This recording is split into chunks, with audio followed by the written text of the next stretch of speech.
I am pretty obsessed right now with electromagnetic frequencies, and I can tell you why, and I'd like to. Hopefully, I can do this under 10 minutes. I wanted to address this because it helps me um, stay on track as to where my mind is going in different areas and trying to put things together, because I do believe that most everything we've been taught is a lie.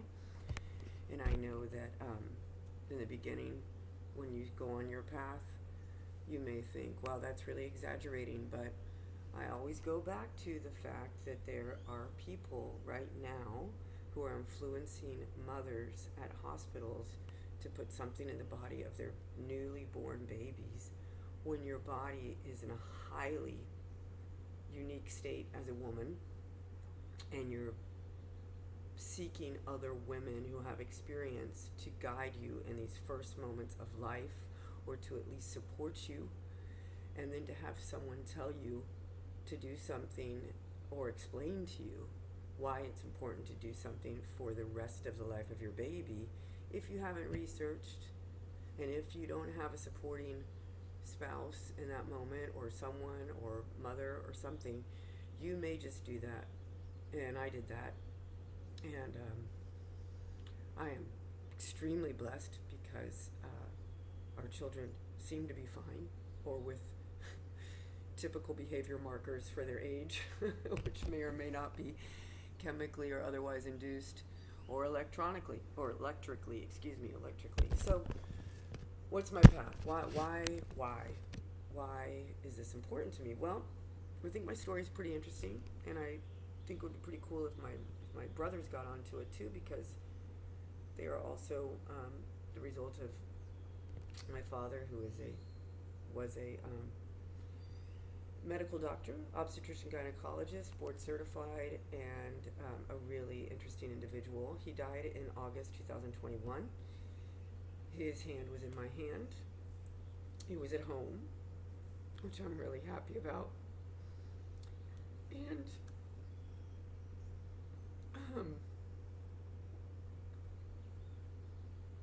what I've learned now is that many decisions that we made in his care at the end of his life were misguided by allopathy or allopathy, I don't know how you pronounce it, meaning traditional disease or sickness treatment that at the end has nothing to do with what the symptoms were, and causes more harm than good, which is generally our modern medical system. In any case, I want to speak right now about my dad, and then as to why I'm into electromagnetic frequencies. So my father was trained in South America as a MD-ObGyn in the late 50s and early 60s. And in South America, and a lot of what they call third world countries, which is another word we have to look at, or banana republics, both of these imposed descriptors based on what corrupted leadership has imposed on the population because of their secret clubs. But in any case, what happens is doctors are sent to the countryside or sent to a rural area to do what they call their internship or their residency. Whereas in the United States, that's usually a hospital, a public hospital, and you're already in an institutional environment. And I learned from my dad and from his colleagues that were from other countries, you really want the guy that was alone in the countryside with a town and that learned something doing and saw real stuff happen. And that poor village probably having these young doctors, but if they had nobody, maybe it was better than nothing, I don't know. But they probably had their mothers or grandmothers or wise men that were keeping them alive for a while, or maybe not. So anyway, that's just speculation. So my mom was an American from California who in her teens, late teens, was called to action, as she tells it, after the assassination of John F. Kennedy, which, if you're following my channel, you probably know that means that making sure I was recording, that, wow, did she know about the speech when he talked about secret societies and then he was killed months later and how evil they are and that that's contrary to the American spirit? But in any case, I admire her so much. She was chosen to be in the Peace Corps. She says that they started out with hundreds in this, I don't know if she said Oklahoma, like, sounds to me like a CIA training center. But in any case, these people, she said most of them were a lot older than her. They'd already lived their careers and they were looking to do something with their lives. And in any case, she became one of the few that passed the 2 or 3 month training and was sent to one of the first countries that had Peace Corps volunteers, which was Colombia, South America. And she went to a village and she had a partner. At that time, Peace Corps volunteers were not allowed women were not allowed to be alone in a village, which I think is really good. I am not a feminist. And she got there and the guy wimped out or whatever and left after a couple months, and my mom was there for 2 years. And in that time she met my father, who was doing what they call his rural, or rural, which is this residency internship, right? So they fell in love, and it was a story that was repeated to my classmates at my public school. My mom would bring slides and show how she lived in this village with no paved roads and dirt floors in her hut, and she talked about how the rats would run across her hammock when she slept, and how there were no, bathrooms and the clean water, and how she got people together to build a school and so forth. So anyway, my dad comes from a background of really being able to test out whatever he was taught in medical school. So they moved to United States. They get married, and they settle in Buffalo, New York, where my father did 2 years as a resident and then became a licensed MD-ObGyn in the state of New York, and moved to the city where I was born. I have 2 older brothers, and he tells us a story that he told us the story, I think maybe twice. I don't think much, but it stuck with me, and my mom may have repeated it, but it wasn't like a big thing about in our lives. It came back into my mind during the pandemic, how he worked for 2 doctors in private practice. He was on salary, and after 1 year they said to him, if you want to continue working here, you need to do unnecessary surgeries, procedures, or unnecessary and prescriptions to justify your salary.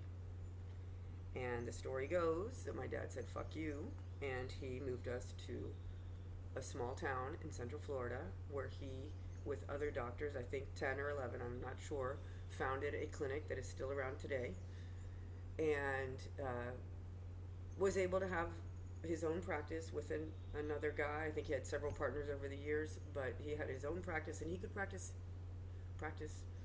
as he wished with the women. And I like to tell people that I have met many of his patients over the years. It's been really, really wonderful to meet women, look them in the eye. I've given birth twice with no drugs, and to meet women that say, hey, your dad was amazing. I sought him out for my other children.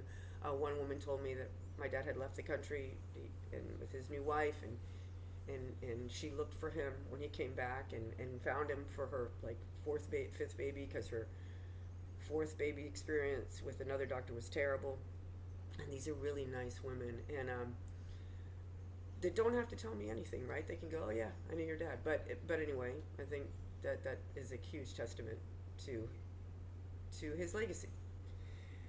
So I have recently taken a course in the new biology curriculum with Dr. Tom Cowan, and in my course were 2 other doctors that were unlearning everything. One was an older pediatrician woman, and the other was a woman who had studied in Russia as a doctor and also the United States. And then we had another 8, it was like 12 in each cohort, so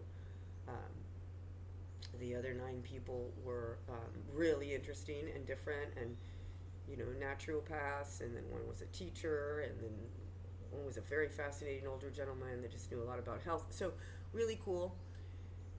And the reason I took the course was because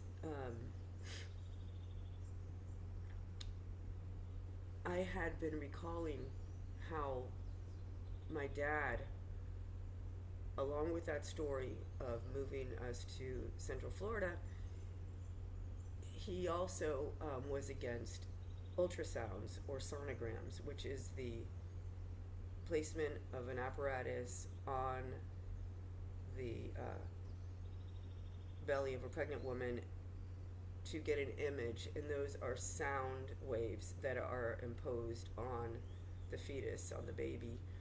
And we don't know what happens to that fetus with those sound waves on it. And my father told us that in the I think late 70s, I'm not sure, or early 80s, when those were coming onto the scene. I think late 70s, because my parents were still married. Because my mom tells the story. He went to one of these fancy conferences, and they were presenting to the doctors, the OBGYNs, here's the latest technology, and it was a sonogram. And he said, well, what's this for?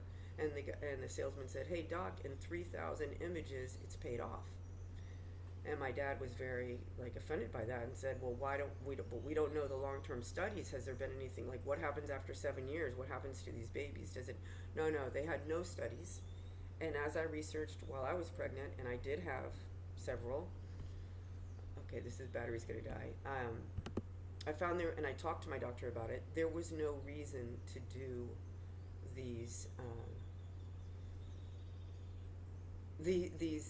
photographs, not even these sonograms, because it doesn't help in the survival of the baby. And I contend, my opinion, that maybe they do harm to the baby, and not all babies, just some babies. So I couldn't get pregnant for a long time. I had my first baby at 41. I think it was because right now I have the computer on my knees, but normally for many years I had the computer on my ovaries, over my ovaries. I carried my phone around. I used to run with my phone on here, on in my jog bra. I did not use much Bluetooth. I do like to warn people that I do believe that does cause problems, brain cancer maybe.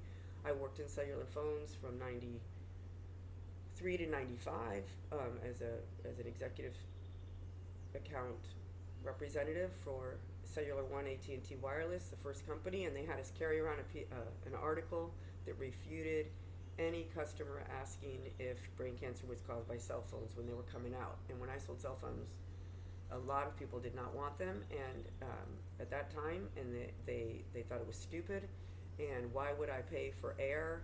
And I have a phone in my office, and I have a phone at my home. I don't mind being in the car without a phone. So those were the obstacles we overcame as sales reps. So all that to say, my dad had put out that warning in my mind, and also in my mother's mind. And again, I do think total I had maybe 3 with my first one, and maybe 2, maybe 3 with my second. But in any case, that's for another day. And I just want to say that the wrapping this all up was Tom Cowan, who I took the course from, was his book, The Contagion Myth, with Sally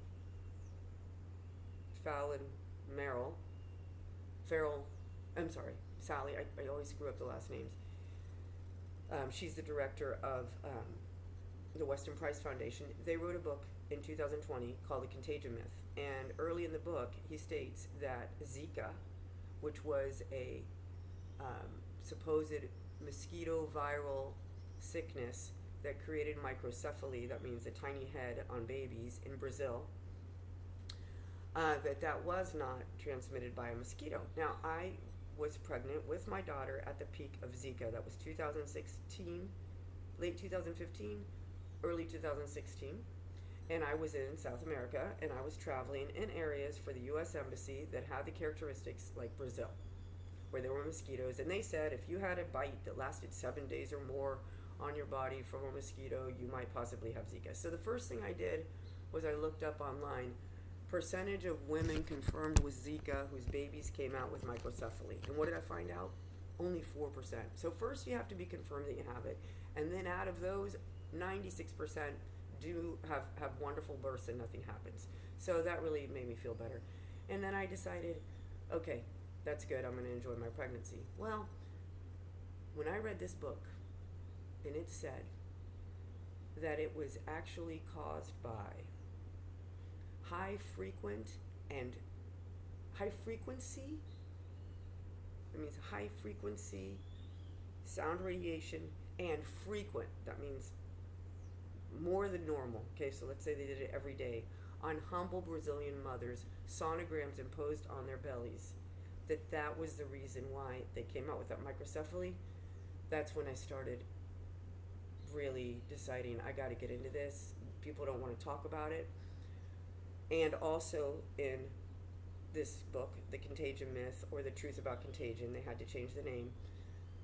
Cowan and Farrell state that the theory, but I believe it. I have to say believe it because I haven't, no one's been able to prove it, but that every city where the 5G was turned on, starting with Wuhan, China, was where there was an outbreak of COVID and people ran to the hospital with symptoms that they thought was coronavirus, but looked like they were actually radiation sickness. So coronavirus defined generally was common cold. Coronavirus meant common cold. That's what it meant. I'm sure on the internet they've changed that, but if you can find an old dictionary or medical dictionary, you'll find it says common cold. I found one in my library in my hometown a few years ago, but there was almost that whole library is fiction, which is another podcast. So common cold, okay? So then this common cold has symptoms like tinnitus, like you can't hear things, the taste and smell thing, the overall sickness of malaise. All of those things are not typical to a common cold. So, no, go ahead, baby. I'm almost done. So this common cold, so-called symptoms, were actually, it seems, radiation sickness symptoms.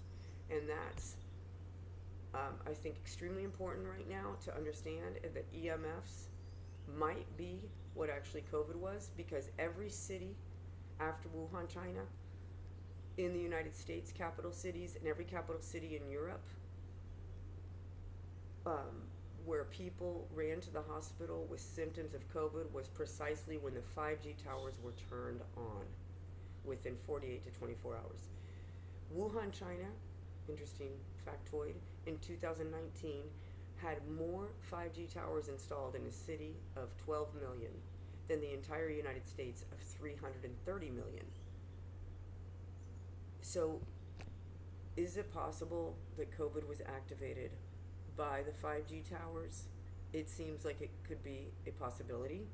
It does seem that there are coordinated actors in this horrific moment we're living, but that we can get out of it if we choose to eliminate that technology around us. And I also was reading yesterday about turmeric.